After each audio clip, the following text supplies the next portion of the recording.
Je vais vous présenter la plateforme de concertation citoyenne qu'a mis en place Grand Poitiers tout récemment. Mais avant, je vais faire un petit retour en arrière parce que finalement, la tradition du débat citoyen est plus ancienne à Poitiers et à Grand Poitiers, puisqu'il y avait déjà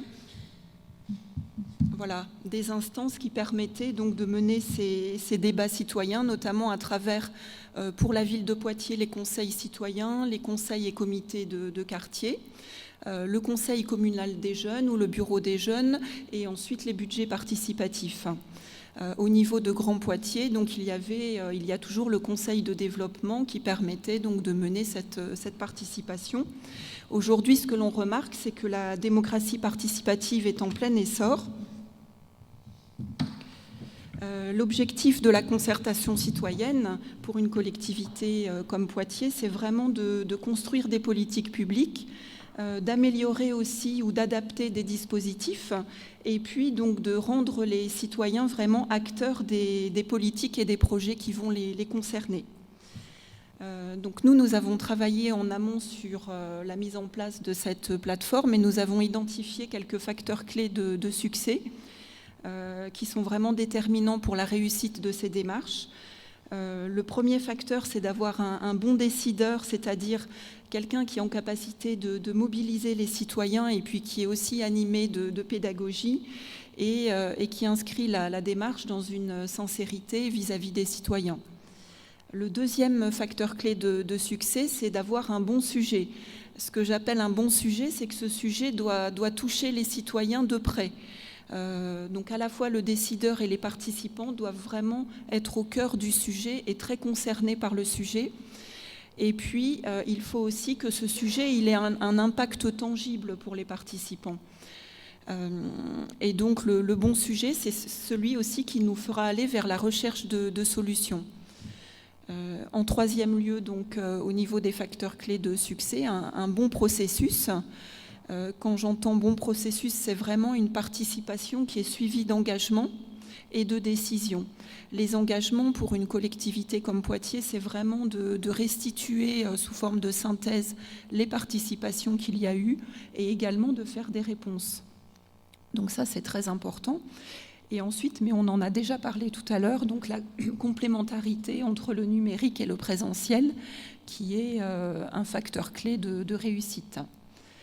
Et enfin, donc, sur le dernier facteur clé de succès, donc évidemment une bonne mobilisation, la plus vaste possible, en mobilisant les acteurs intermédiaires qui vont jouer un rôle de relais parce qu'ils sont proches et sur le territoire, mais aussi donc le numérique qui nous permet de toucher vraiment une large cible, et le présentiel, lui, qui va permettre d'aller plus dans le détail et d'approfondir certains sujets avec un petit groupe de citoyens.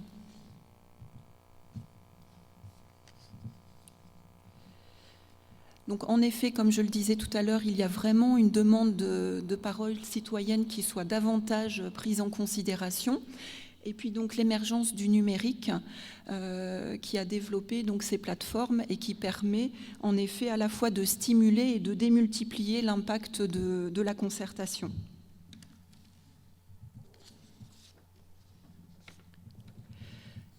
L'intérêt de ces outils est double. Il y a un intérêt pour la collectivité puisqu'elle va pouvoir facilement, par le biais des plateformes, recueillir l'avis des citoyens. Elle va pouvoir aussi s'ouvrir à d'autres points de vue, et c'est tout le sens de ces démarches. Et puis élargir le périmètre de la participation, notamment pour donner la parole à des citoyens qui ne se seraient pas forcément exprimés d'une autre façon, et notamment dans les réunions publiques. Et donc ça laisse aussi un espace de participation qui est accessible et qui est libre. Donc la parole est libre. Pour les citoyens, donc l'avantage de ces plateformes, c'est de pouvoir s'intéresser et contribuer au développement du territoire, de faire valoir des idées, des opinions, des avis, de se prononcer donc sur des sujets qui structurent le territoire et puis de faire des propositions. Alors, je ne sais pas si vous voyez bien la diapo, mais donc nous avons travaillé cette plateforme en lien avec le cycle de vie des politiques publiques. Parce que finalement, une politique publique se construit dans le temps, donc avec plusieurs étapes, et la concertation, elle peut intervenir à chacune de ces étapes.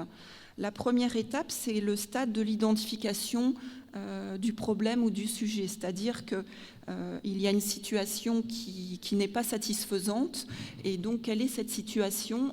Il nous faut l'identifier. La concertation pourrait intervenir dès ce stade. La deuxième étape, c'est quand l'on est dans la recherche de solutions, donc une fois que le problème a été identifié. Et donc là, l'idée, c'est de dire quelles sont toutes les actions que l'on pourrait mettre en œuvre pour corriger cette difficulté. Et là encore, la concertation peut intervenir à ce stade de la politique publique. En troisième lieu, donc, il y a la phase de décision, c'est-à-dire parmi ces actions, lesquelles choisit-on de mettre en œuvre? Et là encore, l'avis du citoyen peut être très éclairant. Et puis enfin, donc, la dernière étape de la politique publique, c'est la phase de réalisation.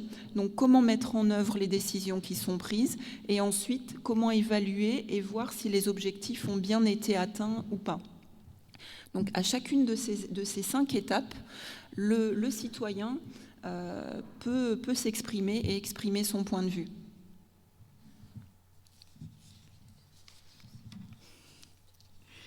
Alors, donc on voit bien que la plateforme, c'est un outil souple, qui est interactif, qui est puissant et qui est simple d'utilisation. Donc, Grand Poitiers a franchi le pas et s'est doté cet été, courant juillet, d'une plateforme qui s'appelle Je participe Grand Poitiers.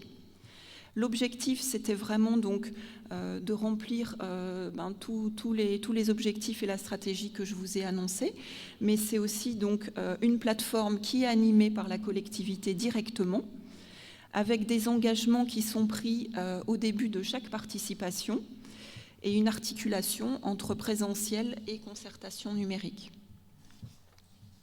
Donc, si j'ai quelques minutes, je peux faire une démonstration. Sinon, je peux passer vite sur les... Bon, je vais passer vite. Voilà, donc je vais vous montrer quelques pages écran de la plateforme, que vous pouvez voir en tapant je participe grandpoitiers.fr. Donc, vous avez une première page d'inscription, qui vous permet... tout le monde peut s'inscrire dès lors qu'il a une adresse mail. Sur la plateforme, il y a une charte de bon fonctionnement de la part des participants, c'est-à-dire qu'ils ne communiquent pas d'informations erronées et puis aussi qu'ils respectent les opinions exprimées par les autres participants.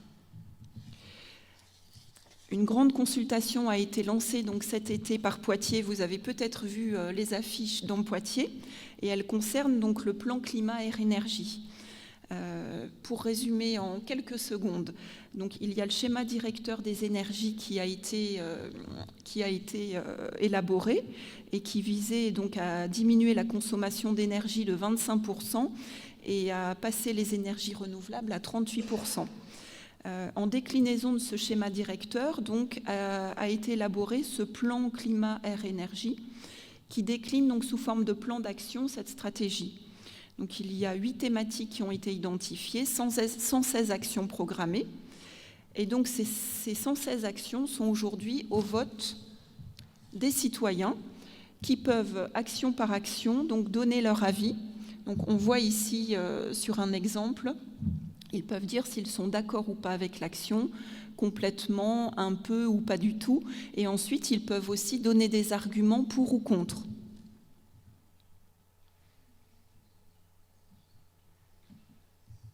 Voilà, cette consultation a démarré le 4 juillet et s'est terminée hier soir.